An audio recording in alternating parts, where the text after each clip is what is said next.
Greetings, and I know it's a third video for today, but since I'm trying to make up for lost time and I'm also taking an opportunity to nerd the hell out about topics other than socio-political issues, my wife and I, due to the due to the GalaxyCon that's coming to Raleigh, so John Glover, Tom Welling, Erica Durrance, and Michael Rosenbaum are going to be showing up at the con in Raleigh.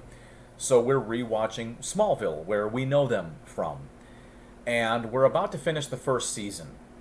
And prior to getting started, I caught a video by a YouTuber called V Infuso. And it was about a 27-minute video. I think it was titled The Death of Smallville. Why does my nose itch so much? Ah, I think this happens after every haircut. So the general impression is V Infuso was heavily into the Superman comics, the Superman canon, the Superman lore.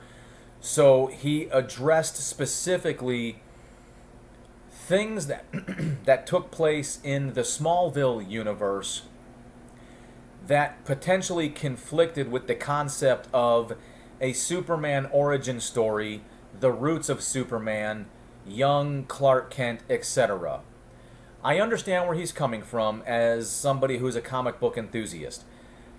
As somebody who did not grow up a comic book enthusiast, as somebody who did not grow up following the Superman lore in the comics, my only introduction to Superman was the Christopher Reeves movies. So whatever story was told in the Christopher Reeves movies was all that I was consciously aware of in the Superman lore. So why I was so interested, I don't know, but I found myself terribly interested in the concept of telling the story of a teenage Clark Kent and what it was like living that life in Smallville, Kansas, with these superhuman abilities, trying to hide them from everybody else and hide who you are, and yet trying to figure out who you are. I thought it was catchy. I was terribly interested.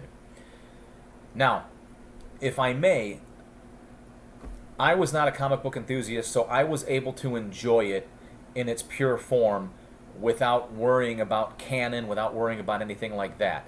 And I can certainly understand how people who were heavily involved in the Superman lore, Superman canon, you know, from the comic books and whatnot, they may find fault like V Infuso did. And there's nothing wrong with V Infuso's take. I will say, as a fan, after we watched it week by week, so on and so forth, and the series ended in 2011, I would eventually PCS from Columbus, Ohio, back to Camp Lejeune, North Carolina, and being a geographical bachelor, I wasn't able to bring my family with me at the time. I rewatched it. I binged it. And it's funny, when you binge it, you pick up on certain things you may not have picked up on before. We're rewatching it again, and we're almost done with the first season. And already, some things I've noticed that are a bit off. Clark's driving. First season is dedicated to his freshman year, and he's already driving. Now, for me, I didn't get my license until second semester of my sophomore year, because my birthday is this month, and I didn't get my license until April of my sophomore year, and the school year ends late May, early June. So the fact that Clark is already driving and nobody ever addressed the elephant in the room, like, you know, the trials and tribulations of going through driver's ed, the trials and tribulations of going for your driver's license test. I mean, I think that's significant. That could have made for a great story. But no, he's just driving. Just, we're on episode 16 and he's driving Lana around. For my money, I will admit that after season 4, season 5 tried to keep it close to home.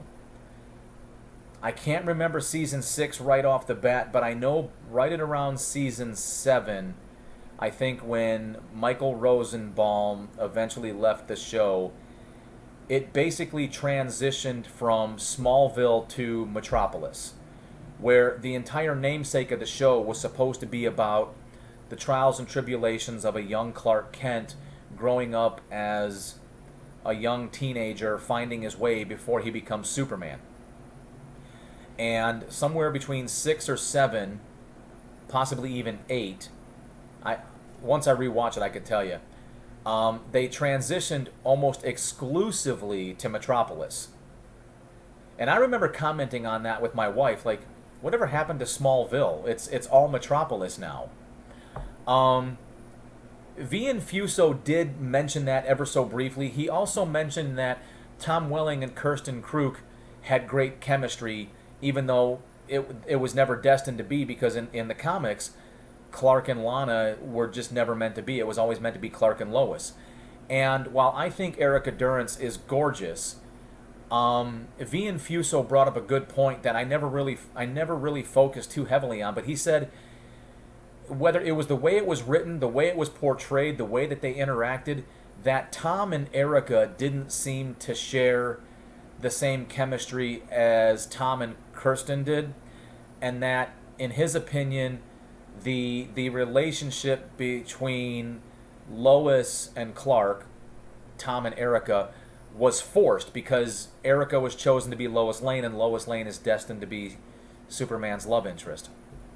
As I'm rewatching it, I'll have to see for myself if there's any validity to that. Now, V and Fuso also talks about how they bring in characters from the comic book lore that are specific to the Superman verse, not the pre-Superman Clark universe. So, getting back to it, I'll say this.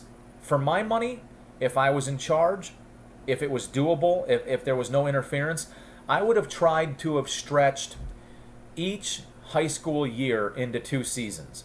Like a fall semester and a spring semester, or first semester, second semester. So freshman year would have been season 1 and 2. Sophomore year would have been season 3 and 4.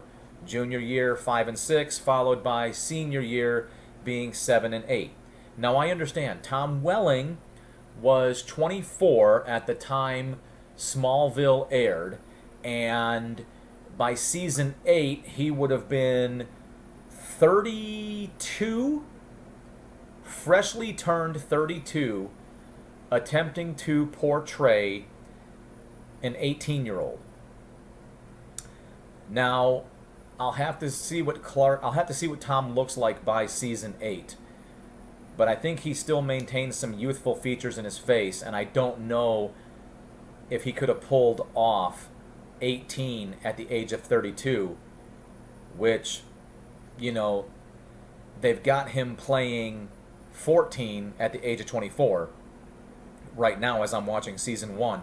But I think if you really wanted to keep it Smallville oriented on Smallville, Kansas, and if you really wanted to hyper focus on young Clark Kent and all of the trials and tribulations that a teenager goes through in their teenage years, puberty, growing up, so on and so forth, watching how, as he goes through puberty just as a person, how his abilities develop, I think that would have kept it more close to the core. And I say that because having watched it and enjoyed it nonetheless, I didn't pick apart anything because of canon and lore. I just think that eventually, over time, it strayed farther away from the core of Smallville, and eventually, by the end of the show, it wasn't Smallville, it was Metropolis, or something else for that matter. Not that it's a major flaw, not that it's like a how dare you, or don't watch this, you won't enjoy it. It's just, I think as the writers and the producers and everybody had to evolve and adapt to the situation, like, oh, we got a second season, oh, we got a third season, we got a fourth season. It's my understanding that you're never given 10 seasons at a time. You're maybe given a season, maybe 2 seasons. I don't fully know the extent of it. Maybe there's some stuff in the special features that'll highlight that, but I imagine that the creators basically were preparing themselves like Eric Kripke. Eric Kripke had 5 seasons of Supernatural, and if that's all he got, he was good. He was going to tell his story in 5 seasons. That was it. But Supernatural was so popular that it went on for 10 additional seasons that he left the show and other people had to pick up the torch and carry it. So I don't know if Alfred Goff and Miles Milner, I don't know if they envisioned anything beyond, say, 4 seasons. If they were just taking it one day at a time, like, well, we got first season, we got freshman year out of the way. Oh, great, we got a second season. Cool, let's do sophomore year. Oh, great, we got another season. Let's do junior year. Cool, we got another season. Let's do senior year. And as the network kept giving them more time, they had to evolve. Like, well, crap. Because otherwise, think of it. I think of it logically. Like, if they'd have known that they were going to get 8 seasons off the bat, then they could have done the 2 seasons per high school year. But it just didn't work out that way. And I'm sure there's business decisions behind it. I enjoyed it. Perhaps I was able to enjoy it from a neutral perspective because I was not so heavily involved in the comic book canon, the comic book lore. I wasn't able to pick up on discrepancies. Like I said, the only major discrepancy I've been able to pick up on so far is all of a sudden he's driving as a freshman in high school. Even the introduction of Lex Luthor in season 1, a young Lex Luthor, episode 1, season 1, I didn't have a problem with that. I thought that was cool. I thought, oh, cool. Not only do we get Clark Kent, but his most famous arch nemesis, Lex Luthor, we get to see that evolve. If you're a fan of the comic book lore and you haven't watched it yet, you may have a rough time due to some of the discrepancies you might find. If need be, go check out Vian Fuso's YouTube video, The Death of Smallville. Maybe that will help explain whether it's something you want to watch. If you were not a fan of the comic book lore, check it out. It's 10 seasons. It's older, so it's not saturated with modern day socio-political content. It focused on just, I don't know how to put it. Because again, I have zero intent to offend anybody, but for some of you that are very involved in certain concepts that are considered part of the social justice mantra, the woke mantra, if you're really involved in some of those concepts, my apologies. I don't mean to offend you. It's just not my thing. When I tune into entertainment, I'm trying to tune the real world out. So I don't necessarily want to see modern real world stuff portrayed in my fiction. All right? Smallville was meant to be pure fiction, and if that's not your thing, then you may be able to enjoy Smallville as 10 seasons of just pure fiction, enjoyable storytelling, and a distraction from the day-to-day mundane. So, let me know what you think. If you've seen it, haven't seen it, thought about watching it, whatever the case may be, let me know what you think, because I would absolutely love to nerd out on Smallville. I loved it, all right? I watched all 10 seasons when it was on the air. I felt a sense of sadness when it was over. I mean, I knew it had to end, but, Smallville was with me from my duty station in California, my first combat deployment, my second combat deployment when I moved out here to North Carolina, my third combat deployment when I was out here in North Carolina. It was with me for my engagement, with me when I got married, with me when all three of my kids were born. I had Smallville when I got relocated to Columbus, Ohio, and in Columbus, Ohio was where it ended. So I had it for at least 4 duty stations, my engagement, my wedding, the birth of all of my kids.